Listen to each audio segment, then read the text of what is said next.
counteroffer. Now that you've had a chance to peruse it, does the White House have any public reaction to what they're putting out there? Only a day. So there's an initial reaction? As we said yesterday, Nancy, we are, the president's only red line is inaction. We want to have an exchange of ideas on both sides and from both sides of the aisle. In our view, this is an example of that.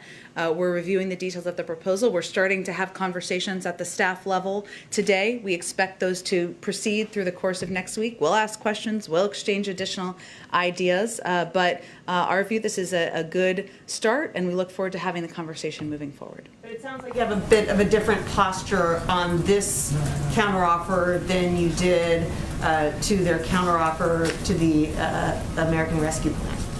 That's true. We do. The American Rescue Plan was a plan and a proposal that was meeting what we felt was a crisis situation, which was getting the pandemic under control, putting millions of Americans back to work. The president felt, as he said many times, as I said many times, there was an urgency in moving that forward, and there was less flexibility because he felt the size of that package needed to meet the moment.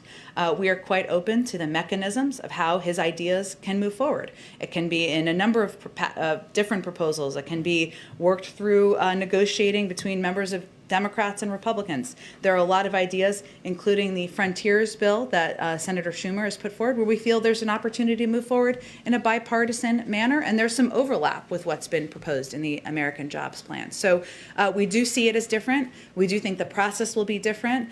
There's more time to move forward. There's more time to discuss and negotiate, and we'll take advantage of that time available. Got it.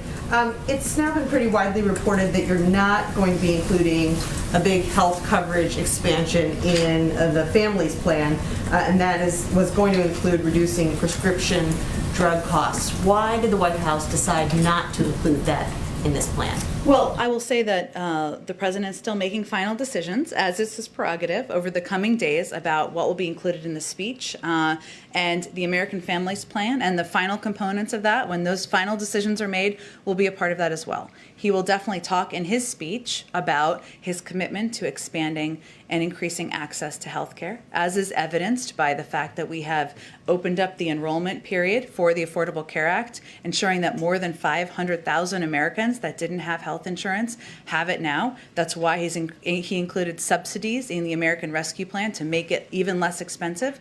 But I will also say, even as he's making these final decisions, that the American Families Plan and the speech on Wednesday will not represent the totality of every priority item for him and every item on his agenda that he wants to move forward as president. And then finally,